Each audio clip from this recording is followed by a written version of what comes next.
Olá, primeiro ano, como estão? Tudo bem? Esperando que todos estejam bem. Eu sou Elber, professor de vocês. Estou gravando esse vídeo como material de apoio para esse novo segmento teórico que nós estamos tendo agora, chamado estática. Aqueles alunos que estão com dificuldade, ou eu sei que alguns de vocês não sabem nem o que está acontecendo, não se preocupem, é um tema difícil, normalmente oferece dificuldade, porque a estática, além dos conceitos associados a esse tema, que é o equilíbrio entre forças, também incorpora todo um aparato matemático que vocês já viram, que nós já estivemos trabalhando, chamado trigonometria. Então, ela tem uma parte matemática bem elaborada e também uma parte física, que é a parte conceitual, que as duas coisas têm que se unir uma à outra para que possamos entender do que se trata o equilíbrio dos corpos. Bom, gente, eu vou começar desde o começo, tá certo? Primeiro, vou dar uma... Agora vocês sentem-se, relaxem, nada mais ouçam.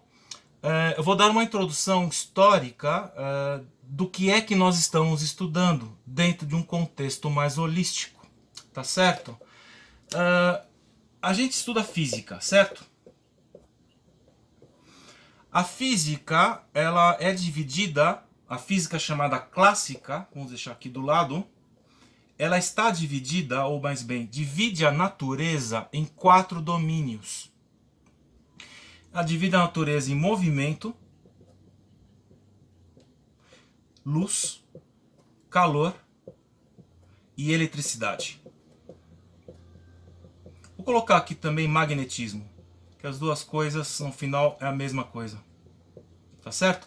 Por que a natureza foi dividida em 4 domínios? Porque ela em si mesma é muito complexa. Então, se a física é uma ciência que se dispõe a entender a natureza, se ela quiser entender a natureza de sopetão, ou seja, incorporar todos os fenômenos num único corpo teórico, ela é impossível. É muito complexa. Então a estratégia que os físicos, mais bem, os filósofos naturais do século XVII encontraram para compreender a natureza foi dividi-la em 4 domínios. Toda a parte associada ao estudo do movimento dos corpos é o que se denomina mecânica. Ela se estabelece no século XVII, com filósofos naturais como Galileu, Isaac Newton, mas existem outros também, Descartes, Varignon, Stevin, etc. A luz, tudo associado ao estudo da luz, chama-se ótica, que também se estabelece no século XVII. O calor, ele começa, vamos pôr o nome aqui primeiro, termologia, de uma maneira mais ampla, ela começa a estabelecer os primeiros fundamentos teóricos dela no século XIX. Aqui, gente, está a máquina a vapor. Não, que são os sistemas de combustão interna. Veja, século XIX não é o século da Revolução Industrial. Disso se trata. A termologia é o que impulsa a evolução industrial, que é o estudo do calor, precisamente. E a eletricidade e magnetismo gera uma tradição chamada eletromagnetismo. Certo? Ainda não cheguei na estática, hein? Vou chegar lá. Certo? Que também se estabelece no século XIX. O eletromagnetismo é a última ciência a se conformar, ou mais bem uma tradição da física que adquire um corpo teórico mais sólido, porque ela se forma só no finalzinho do século XIX. A partir dela surge a eletricidade, a luz. As cidades começam a ficar iluminadas, não com lâmpadas. Também surge no século XIX. A partir do século XX surge uma nova física, que chama-se física moderna, em oposição à física clássica, que será um tema para outra exposição, tá certo? Bom, daqui, onde é que nós estamos? Vocês estão estudando mecânica. Então vou colocar aqui embaixo, ó. Agora eu vou chegar na estática, tá? Mecânica. A mecânica é o estudo do movimento, como já foi dito aqui, certo? Vou colocar aqui embaixo, movimento. Ela se divide em 3 domínios. A chamada dinâmica, que é o estudo de como as forças atuam sobre o movimento. Vamos colocar aqui a ação das forças sobre o movimento. Vou pôr abreviado, fiquei sem espaço. Certo? Eu tenho a chamada cinemática, que vocês estão estudando com o professor Wagner agora, que é o estudo do movimento sem considerar as forças. Mas não significa que as forças não existam. Nada mais é um estudo que não considera que a força exista. Ela só vai se basear nas grandezas espaço e tempo. São as magnitudes chamadas fundamentais ou primárias. Você vê que a velocidade, a aceleração, tudo sai daqui, da relação entre essas duas coisas. E a terceira tradição, agora sim, estática, certo? Que é o estudo, vamos pôr aqui, estudo do equilíbrio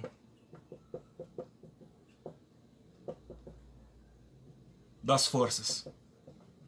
Ou seja, em outras palavras, a estática está muito comprometida a explicar o porquê um corpo não se move, dito em poucas palavras. Ela está comprometida a verificar como ocorre o equilíbrio das forças.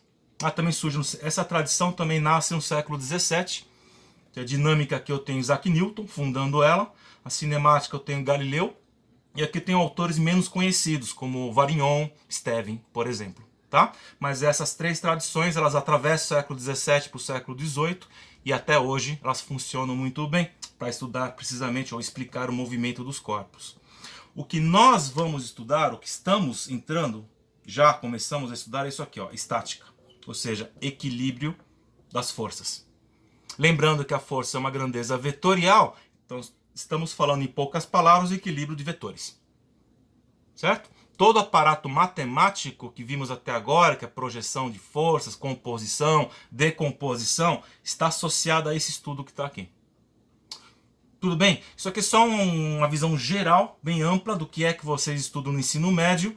Por exemplo, termologia vocês vão estudar no segundo ano. Eletricidade também, eletromagnetismo vocês também vão estudar. Acho que é no segundo ano. E no primeiro ano entra a mecânica, que é a primeira tradição a se formar. E também não é a mais importante, mas ela é a mais introdutória, por assim dizer, para a física. Ou ao menos assim é considerada. Tudo bem? Vou apagar agora essa lousa e vamos falar agora precisamente mais do que é estática. Bem, gente, estática, então, o que é? É o estudo, vamos pôr aqui, estudo do equilíbrio dos corpos. Bom, se diz que um sistema está em equilíbrio quando a força resultante é zero. Vou pôr aqui uma setinha, daqui a pouquinho eu explico. O que é a força resultante? Vou escrever aqui do lado. Força resultante. O que ela é? Bom, da própria palavra, o que resulta. Suponha que eu tenha um corpo, vou pegar aqui um corpo qualquer, eu tenho uma força aqui F1, outra força para baixo F2, uma força aqui F3, uma força para cá F4. São 4 forças atuando sobre esse corpo, certo? Se eu somo as 4 forças, vou fazer aqui F1 mais F2, F3 mais F4. Se eu faço a soma de todas elas, o total é o que eu chamo de força resultante. Agora bem, sabemos que a força é um vetor, ou seja, depende de uma intensidade, que chamamos módulo, mas também depende da direção e sentido.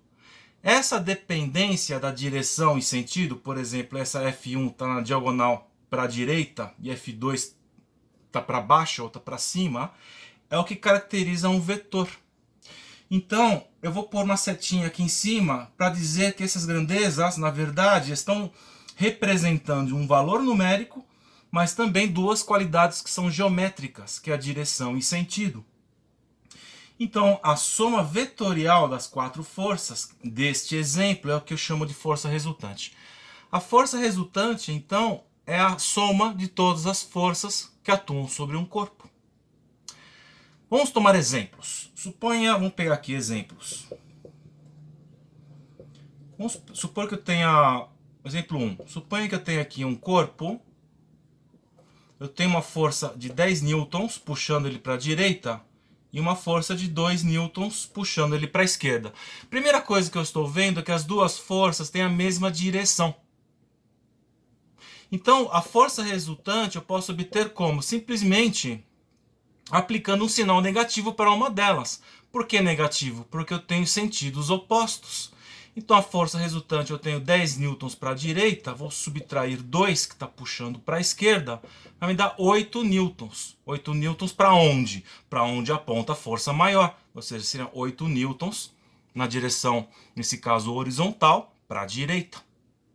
Certo? Suponha, segundo exemplo, que eu tenho aqui um corpo e vou pegar agora duas forças, uma para cá que vale 3 newtons e outra que vale 5 newtons. Qual é a força resultante nesse caso? A força resultante vai ser, observe que só tenho duas forças, as duas estão na mesma direção e as duas têm o mesmo sentido. Nesse caso, dado que estão no mesmo sentido, eu somo os dois valores. 5 mais 3, vou ter 8 newtons. 8 newtons para onde? Para a direita, claro. Certo? Nesses dois exemplos, observem que a força resultante é diferente de zero. O que significa que nos dois exemplos, esses dois exemplos que eu acabei de dar, o sistema não está em equilíbrio. Porque para estar em equilíbrio, a força resultante tem que ser zero. Vamos pegar um terceiro exemplo agora. Suponha que eu tenho aqui um corpo, eu tenho uma força puxando ele para baixo de 30 newtons e tenho duas forças puxando ele para cima, uma de 10 e outra de 20. Qual é a força resultante nesse caso? Eu tenho 30 para baixo e essas duas têm sentido oposto, vou subtrair. Menos 20, menos 10, vai dar 30 menos 30. Qual é a força resultante nesse caso? Zero. O que significa dizer que o sistema está em equilíbrio. Aqui já é um domínio da estática. Esses dois primeiros casos, quem estuda é a dinâmica, que eu mencionei na primeira parte do vídeo. Isso a gente vai estudar também mais adiante. Nesse primeiro caso, vamos estudar quando as forças estão em equilíbrio. Nesse caso, 20 para cima e 10 para cima, contrapondo-se a uma força de 30 newtons para baixo, elas estarão em equilíbrio. Elas se anulam, todas elas. Se anulam porque a força resultante vai ser zero. Certo? Bom, isso é estática. A partir de agora, eu vou começar a tratar problemas do tutorial que eu passei para vocês. Tudo bem? Vou apagar a lousa e retomamos. Bom, gente, vamos agora começar uma análise dos dois exemplos que eu passei para vocês no tutorial. E vamos devagar, tá certo? Primeiro exemplo que eu dei, vamos começar por aqui. Suponha que eu tenho um corpo, aqui está o chão, assim, solto no ar, como se fosse uma fotografia. Primeira pergunta, quais são as forças que atuam sobre esse corpo? Certo? A primeira força é sempre a mais evidente e mais fácil de se identificar, é a força-peso, que é uma força que se caracteriza por ser sempre vertical, apontando para baixo. Por que para baixo? Porque ela aponta para o centro da Terra. Bom, tem mais alguma força atuando nesse sistema? Bom, eliminando efeitos sobrenaturais, não tem mais nada aí, certo? O que vai acontecer com ele? O sistema estará em equilíbrio? Bom, a resposta é não, porque a força resultante, nesse caso, vai ser igual à própria força-peso. E o que vai acontecer com esse corpo? Ele cai. Todo mundo sabe disso. Pega um objeto nas mãos, solta, ele vai cair, porque a força-peso vai puxá-lo para baixo. Vamos evitar que isso aconteça. Por exemplo, eu vou agora, suponha que aqui está o teto, e vou comunicar esse corpo, ou vou prender esse corpo num cabo ou num fio, como um lustre de uma casa. Bom, nesse caso, vai surgir uma nova força, certo? Porque se eu penduro o corpo num cabo, o que vai acontecer? Esse cabo vai ficar um pouquinho tenso, né? Porque ele está sentindo a ação da força-peso. Esse cabo vai atuar, vai exercer uma força sobre o corpo que vai apontar para onde?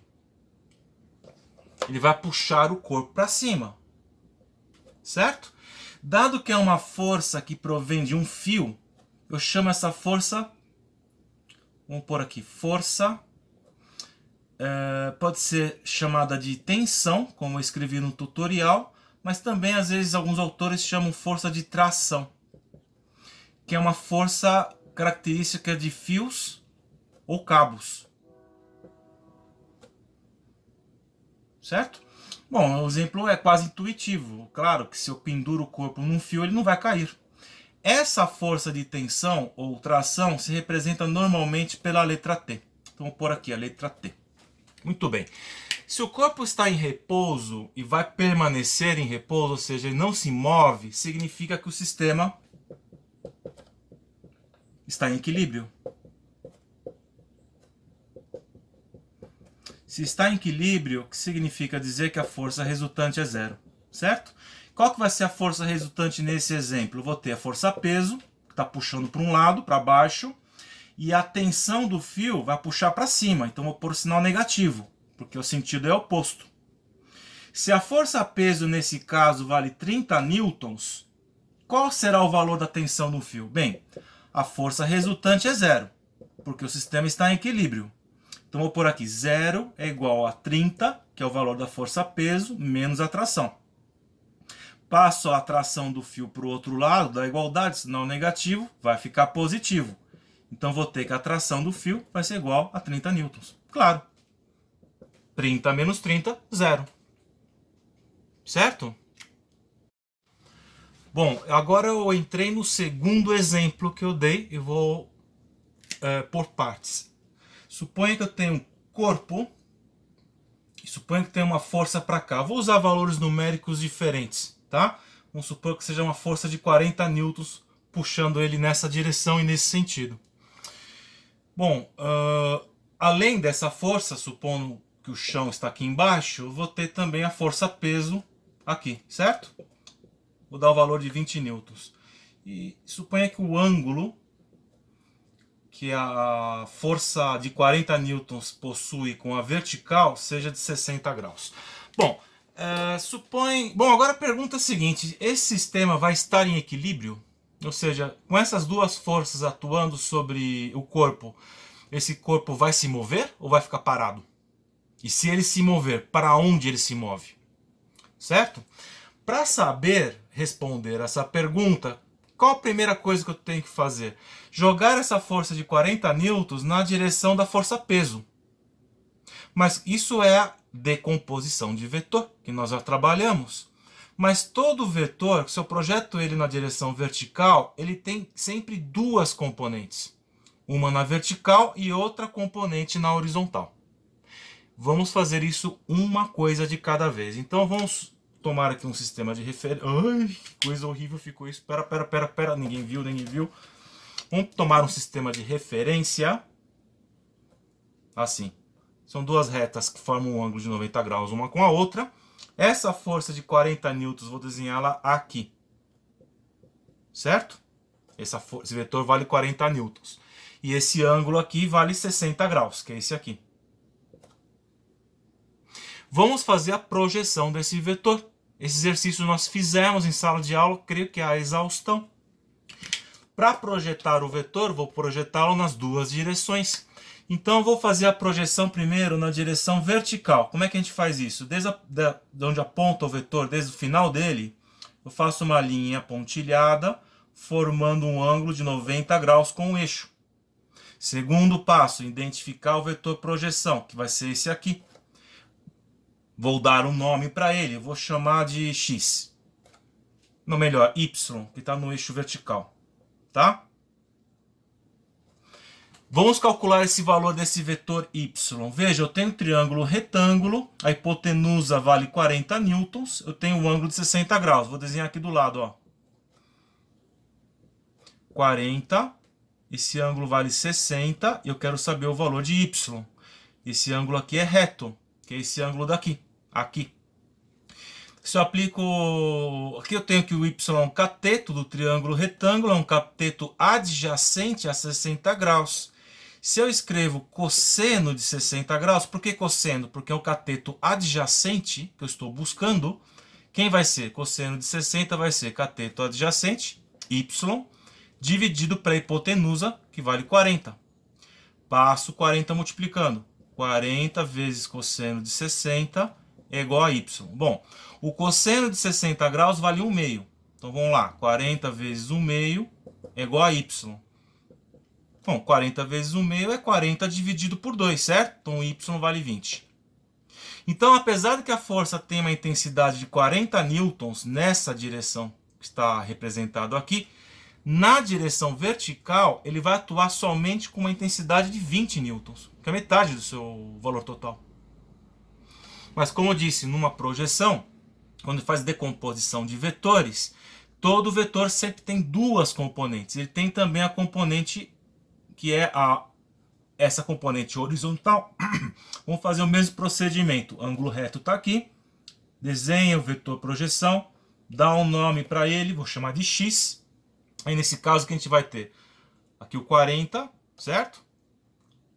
Esse ângulo reto, esse vale x. E o ângulo, que ângulo eu vou pegar? Posso pegar esse ângulo aqui que é 30 graus, ou esse aqui de cima que é 60, certo? Vou pegar aqui, ó, esse de 60. Tá? Nesse caso, o x é um cateto do triângulo retângulo, mas é oposto ao ângulo de 60 graus. Se é um cateto oposto, eu vou usar o seno. Seno de 60, cateto oposto sobre hipotenusa. Passo 40 multiplicando, 40 vezes seno de 60 é igual a x, certo? O seno de 60 graus é raiz de 3 sobre 2. Então, 40 vezes raiz de 3 sobre 2 é igual a x. Vou continuar aqui, ó. Fiquei sem espaço, tá? 40, aqui vou ter 40, eu vou dividir por 2, vai dar 20. Então, o x vai ser quanto? 20 raiz de 3 newtons. Certo? Então, o que acontece aqui? Eu tenho o vetor de 40 newtons, ele tem uma componente vertical que vale 20 newtons, que nós calculamos aqui, e na horizontal ele tem uma componente que vale 20 raiz de 3 newtons, que é essa componente, essa aqui, que calculamos aqui. Observe que se eu aplicar Pitágoras, faça um teste em casa. Se fizer o cálculo de Pitágoras, vai dar 40 de volta. Certo? Se eu chamar 20 raiz de 3 ao quadrado mais 20 ao quadrado, vou chegar no 40. Certo? Bom, agora vamos voltar para o problema inicial. A pergunta que foi feita foi saber se esse sistema se esse corpo vai se mover ou se vai ficar parado. Ou seja, se ele está em equilíbrio ou não. Então vamos pôr essas duas componentes aqui. Então o que acontece? Eu tenho... vamos fazer o corpo aqui. Então o corpo ele tem a força-peso, vou fazer a peso primeiro aqui, 20 newtons. E as duas componentes. Então eu tenho uma componente na direção vertical para cima, que é essa aqui, ó, vale 20. E outra na horizontal, que é 20 raiz de 3. Bom, agora observando o desenho que eu tenho, que na direção vertical, essas duas forças se anulam. 20 para cima, 20 para baixo, então a resultante na vertical é 0. Mas, então ele não vai se mover na vertical. Mas na horizontal, sim, vai. Que tem uma componente de 20 raiz de 3 aqui, e ninguém compensa ele. Então o que vai acontecer com esse corpo? Ele vai se mover para a direita. Certo? Ele não está em equilíbrio, porque a força resultante não é 0. Bom, gente, para começar, vamos supor, vou pegar aqui um sistema de referência, que eu tenha duas forças. As duas valem 100 newtons, uma para cá e outra para cá. E as duas forças formam um ângulo de 60 graus com a vertical. Nada mais isso. A pergunta é, o sistema estará em equilíbrio? Bom, para saber, a gente vai ter que decompor essas duas forças na direção vertical e também horizontal. Por que a gente faz a decomposição? Porque se todas as forças que atuam no sistema estão na mesma direção, se o sentido é igual ou oposto, basta somar ou subtrair. É mais fácil resolver. Mas num primeiro momento eu tenho que ter a certeza ou ter uma condições de colocar os vetores ou as forças na mesma direção. E nesse caso as duas forças estão atuando em direções diferentes. Certo? A gente vai fazer a mesma coisa que fizemos no exemplo anterior. Vamos fazer um de cada vez e depois juntamos. Tá certo? Vamos pegar aqui primeiro esse vetor aqui, ó. Então eu tenho aqui meu sistema de referência, eu tenho o vetor, 100 newtons, o ângulo de 60 graus, e vamos fazer a projeção. Então, nas duas direções, vertical e horizontal. A projeção sempre é a mesma coisa, é como uma receita de bolo, gente.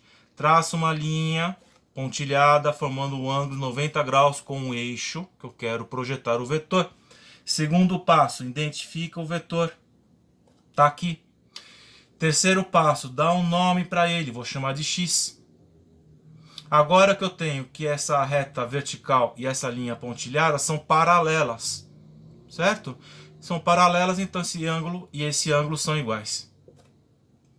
Isso é propriedade geométrica. Bom, apareceu o triângulo retângulo, X é um cateto oposto a 60 graus, então vou usar o seno. Seno de 60 é igual ao cateto oposto sobre hipotenusa, que é 100. Passo 100 multiplicando. 100 vezes seno de 60 é igual a x.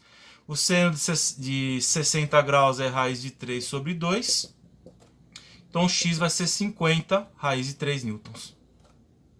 Então esse vetor aqui na direção horizontal está atuando com a força de intensidade 50 raiz de 3 newtons. Vamos fazer a mesma coisa na vertical. Traço a linha pontilhada. Identifica o ângulo reto. É importante identificar o ângulo reto para visualizar o triângulo retângulo. Identifica o vetor projeção. Dá um nome para ele. Beleza, agora eu tenho que esse y é um cateto adjacente a 60 graus. Então vou escrever aqui cosseno de 60 y sobre 100. Passo 100 multiplicando para o outro lado. Cosseno de 60 é igual a y. Esse aqui vale 1/2. Cosseno de 60 graus é 1/2. Então, y é igual a 50 newtons, certo? Então, esse vetor de 100 newtons, ele está atuando na horizontal para a direita com essa intensidade, 50 raiz de 3, e na vertical para cima com 50 newtons. Espera um pouquinho, deixa eu pegar um espaço. Vou fazer aqui, ó. Então, esse vetor de 100, ele está atuando, vamos fazer de azul, com uma força de 50 newtons para cima e 50 raiz de 3 para a direita. Nesse caso, eu já pus as duas componentes, posso até omitir o desenho dele, porque ele é representado por essas duas forças, certo? Vamos fazer agora a mesma coisa com esse vetor aqui, ó.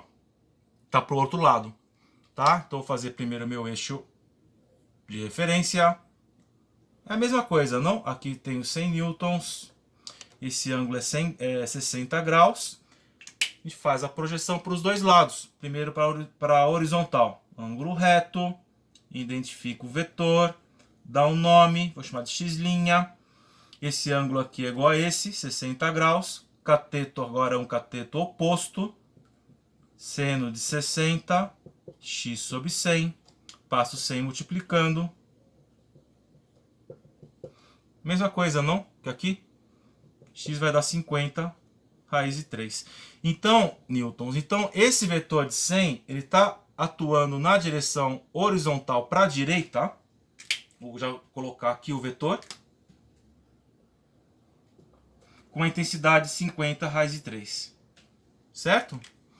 E na direção vertical ele também tem a componente dele, né? Porque todo vetor tem duas componentes. Faço aqui o ângulo reto, identifico o vetor, dá um nome, cateto agora é adjacente, cosseno de 60, y sobre 100, 100, cosseno de 60 é igual a y, então y é igual a 50, certo? Então esse vetor aqui, ele está atuando também na direção vertical para cima, com 50 newtons. Bom, agora olhando para a figura, o que acontece? Na direção horizontal, eu tenho 50 raiz de 3 apontando para a esquerda e 50 raiz de 3 para a direita. Qual é a força resultante na horizontal? Na vertical, tem dois vetores apontando com 50 newtons para cima. Então, na horizontal, nesse caso, vai ser a resultante de 100 newtons para cima, certo? Mas o que acontece se eu colocar aqui uma força peso? deixando o sistema em equilíbrio. Quanto é que vai valer a força-peso para que o sistema esteja em equilíbrio? Eu deixo a pergunta para vocês responderem. Certo, gente?